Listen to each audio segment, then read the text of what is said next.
Good morning, everyone. Mike Hill, the Wholesale Titan here, and the title of today's video is how to never get your offers rejected. So here's the secret. If you never want to get your offers rejected, all you have to do is approach the seller and make your offer at double the asking price. Now, you might say, well, how do I make a profit? And the answer is you probably won't. What I really want to stress today, this is such a popular thing. How do I not get my offers rejected? How do I not get, turned down or piss sellers off or whatever it is? And the concept I really want to stress today is that this is a part of the game. When it comes to wholesaling in particular, you've got to have some thick skin. It really is a law of averages game. But this also applies to entrepreneurship in general, to life. And oftentimes you hear people talk about failure and failure being the key to success. But very rarely do you hear rejection talked about, and there is kind of a subtle difference.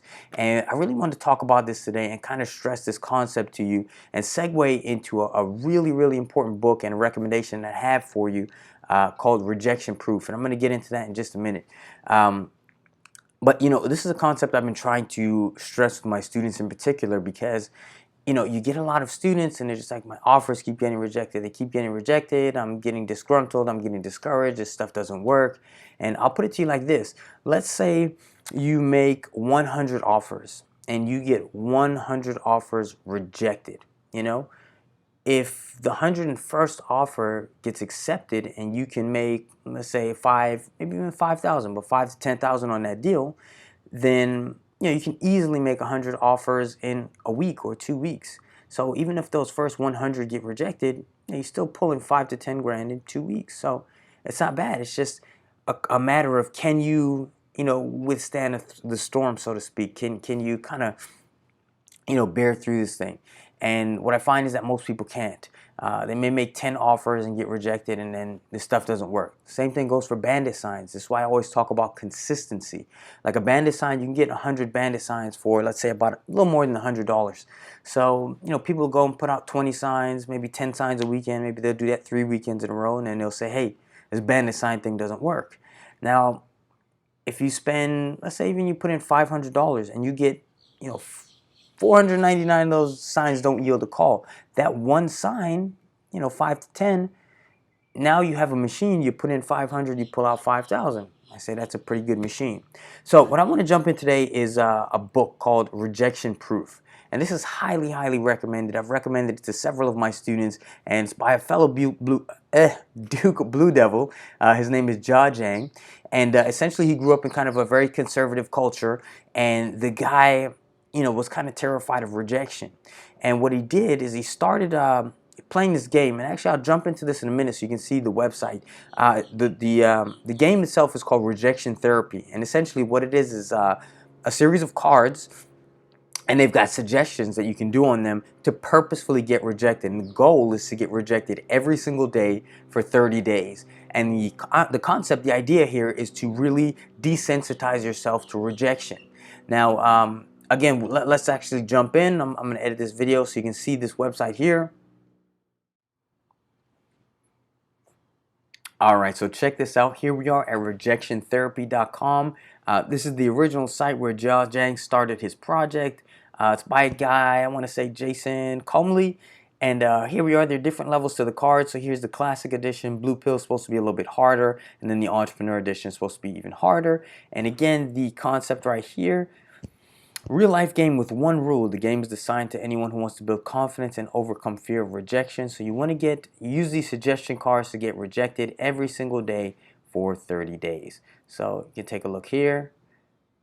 Looks like some very cool stuff.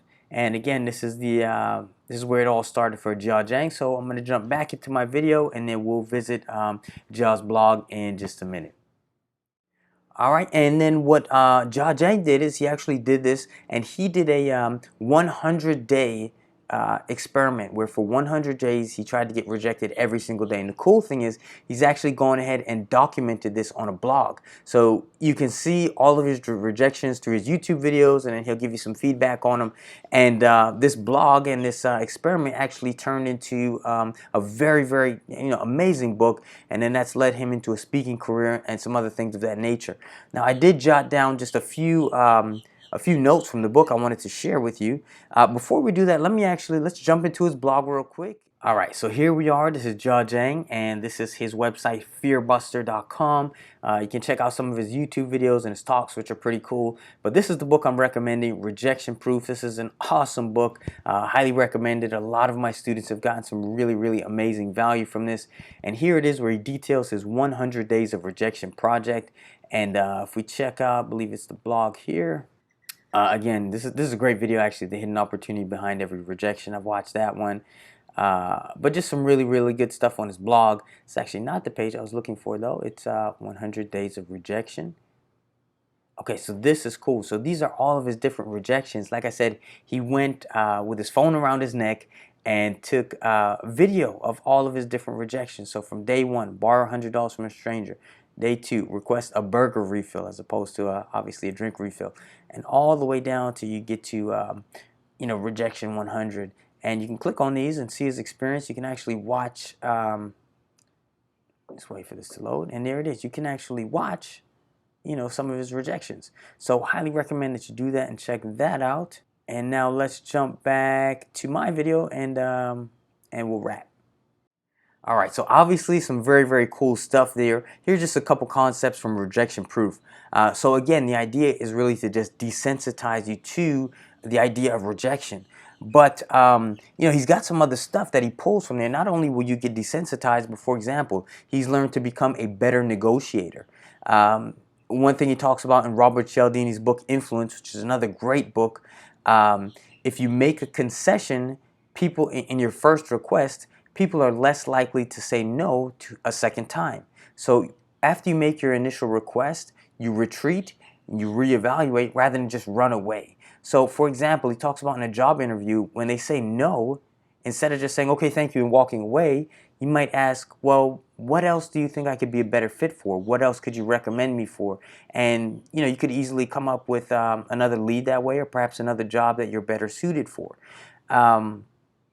Next thing here, he talks about the difference between rejection and failure. He talks about the physiological, brain chemistry and some really interesting, the different chemical releases that come with rejection that can make you overly sensitive. Obviously, if you haven't been accustomed to doing this kind of, experimentation and stuff, that will actually, from a physiological, evolutionary standpoint, it's really amazing. I can't go into all of it now. I probably would do a terrible job explaining it. But there are different opiates and all this stuff released in your brain that will actually stop you, hinder you from, builds up this fear in you that will stop you from making, requests that might get you rejected in the future. And he talks about there are even other things you can do, such as laughter afterwards. Obviously, you can't do that all the time, but that will trigger an endorphin release that can, kind of overcome these other chemical releases. Another thing that he talks about, and one of the first things he talks about in the books actually is one of his very first rejections. He's asking, I believe it's a security guard for like $100, and the guy says, no. And then he asks him why. But prior to getting the why, he just is so nervous that he just takes the no and he just runs, right? So after he watches himself on video, he comes back and he realizes, well, this guy asked me why. I can actually engage. So that's another point that he makes, and a note I have here is always ask why. And he tells a story, and I think I have a clip here from his YouTube. We'll jump into that in a second. But he goes and knocks on the door, and he asks the guy, can I plant a flower in your backyard? And the guy says no. And so he said originally he might have taken that personally and said, hey, this guy said no to me. He's rejecting me, and he would have walked away. But in this case, he asked why. And the gentleman explained to him that, he's got a dog or something that would just tear up anything in his backyard. So again, the rejection wasn't personal, which is how a lot of my students take their rejections. It just so happens that, that's not what that person was looking for at that time. So they're rejecting the request. Also, by asking why, the gentleman says, hey, who might be interested, though, is my neighbor across the street. Why don't you ask her? She loves flowers. And so he walked across the street, and just by asking why, he got a referral. And it turns out that woman, the lady across the street, did in fact accept his offer, and he was able to plant the flower. So the stories are really, really cool. The lessons are really cool. Like I said, you can apply it to entrepreneurship and very, very much so to wholesaling. Again, you just got to get through these rejections. Keep making those offers. Keep getting rejected. It'll desensitize you. It'll make you a better negotiator. It'll give you tactics. But this is an amazing, excellent book. I'm going to throw that up here so you can see it. Highly recommended. And then once you read this, definitely check out this guy's blog. I subscribe to his channel. He's got on YouTube. He's got some really cool stuff there. I guess I'll end this video with a clip from one of his TED Talks or one of his Google Talks, one of those talks, which is actually pretty cool. And I think he'll talk about the flower story I mentioned there. And yeah, just keep grinding, guys. Please subscribe to the channel. And again, I would love to see some more comments so you tell me exactly what your sticking points are. So again, I can make some relevant content that'll really help you get this wholesaling thing off the ground. Or if you're really off the ground, let's bring you up to the next level. Thanks again for watching. Mike Hill, the Wholesaling Titan. Please check out the blog and subscribe. Thanks again. Peace. So this is where I went online and looked for help. Google was my friend. I searched, how do I overcome the fear of rejection? I came up with a bunch of psychology articles about where the fear and pain are coming from. Then I came up with a bunch of rah-rah inspirational articles about, don't take it personally, just overcome it. Who doesn't know that? But why was I still so scared? Then I found this website by luck. It's called rejectiontherapy.com. Rejection therapy was this game invented by this Canadian entrepreneur. His name is Jason Comley. And it's basically the idea is for 30 days, you go out and look for rejection. And every day get rejected at something, and then by the end, you desensitize yourself from the pain. And I love that idea. I said, you know what, I'm going to do this, and I'll film myself getting rejected 100 days. And I came up with my own rejection ideas, and I'll make a video blog out of it. And so here's what I did. This is what the blog looked like. Day one, borrow $100 from stranger. So this is where I went to where I was working. I came downstairs and saw this big guy sitting behind the desk. You know, he looked like a security guard. So I just approached him. And I was just walking, and that was the longest walk in my life. I just hair at the back of my neck standing up. I was sweating, and my heart was pounding. And I got there and said, hey, sir, can I borrow $100 from you? And he looked up, he's like, no. Why? And I said, no, I'm sorry. Then I turned around and just ran. I felt so embarrassed. But because I filmed myself, so that night I was watching myself getting rejected, I just saw how scared I was. I looked like this kid in Sixth Sense. I saw dead people.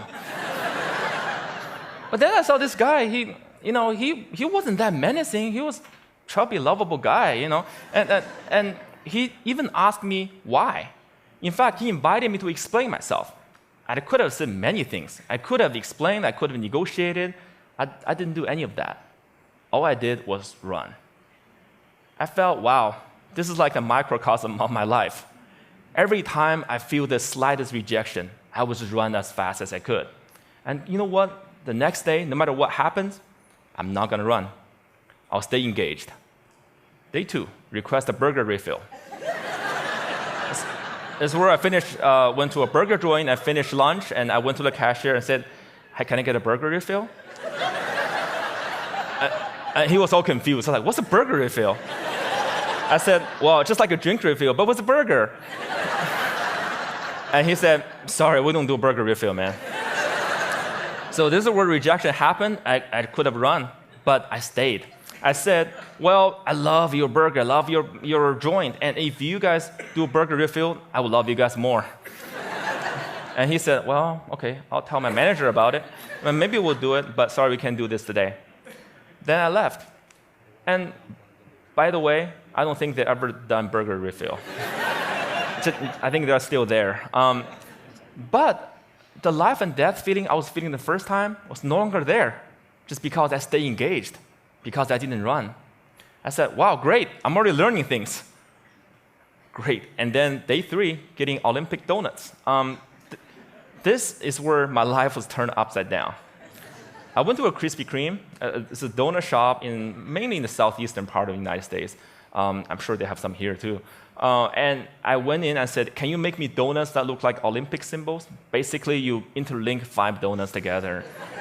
I mean, there's no way they could say yes, right? The donut maker took me so seriously. So she put out a paper, started jotting down the colors and the rings. And it's like, how could I make this? And then 15 minutes later, she came out with a box that looked like Olympic rings. And I was so touched. And I just couldn't believe it. And that video got over 5 million views on YouTube. The world couldn't believe that either. And because of that, I was on in newspapers and talk shows and everything, and I became famous.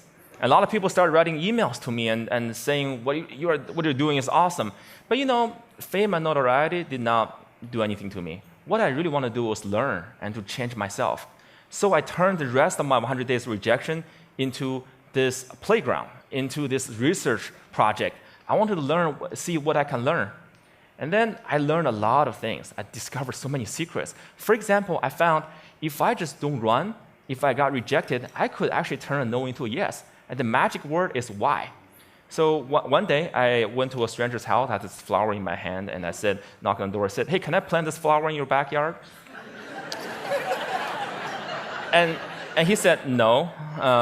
But before he could leave, I said, hey, can I know why? And he said, well, I have this dog that would dig up anything I put in the backyard. I don't want to waste your flower. If you don't do this, go across the street and talk to Connie. She loves flowers. So that's what I did. I went across and knocked on Connie's door, and she was so happy to see me. And then half an hour later, there's this flower in Connie's backyard. I'm sure it looks better now.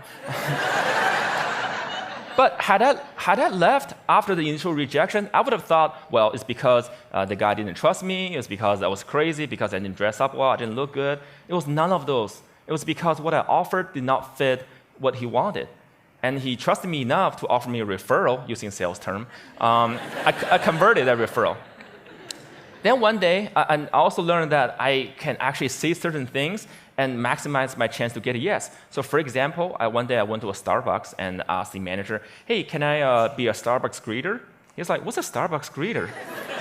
I said, do you know those Walmart greeters? Those people who say hi to you before you walk in the store and make sure you don't steal stuff, basically. And I want to give a Walmart experience to Starbucks customers. Well, I'm not sure that's a good thing, actually. Actually, I'm pretty sure it's a bad thing.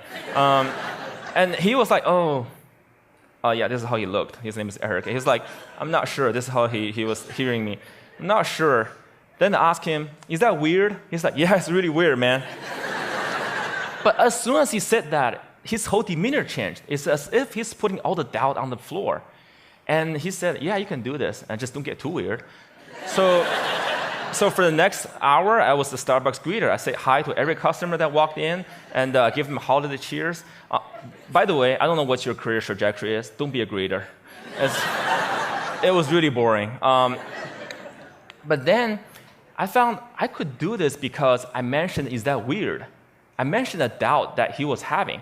And because I mentioned, is that weird? That means I wasn't weird. That means I was actually thinking just like him, seeing this as a weird thing. And again, I learned that if I mention some doubt people might have before I ask the question, I gain their trust. People will more likely to say yes to me. And then I learned I could fulfill my life dream by asking. I came from 4 generations of teachers. And my grandma has always told me, hey, Jia, you can do anything you want, but it'd be great if you become a teacher. But I want to be an entrepreneur, so I didn't. But it has always been my dream to actually teach something. So I said, what if I just ask and teach a college class? So I lived in Austin at the time, so I went to University of Texas in Austin, knocked on professors' doors, and said, can I teach your class? Well, I didn't get anywhere the first couple times. But because I didn't run, I kept doing it. And on the 3rd try, the professor was very impressed. It's like, no one has done this before. And I came in prepared with the PowerPoints and my lesson. It's like, well, I can use this. Well, when you come back in 2 months, I'll fit you in my curriculum. And 2 months later, I was teaching a class, his class. This is me. You probably can't see this. This is a bad picture. Sometimes you get rejected by lighting,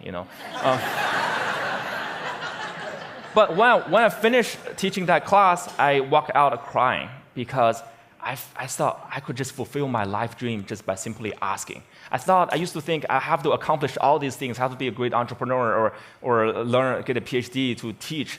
But no, I just asked, and I could teach. And in that picture, which you can see, I quoted Martin Luther King Jr.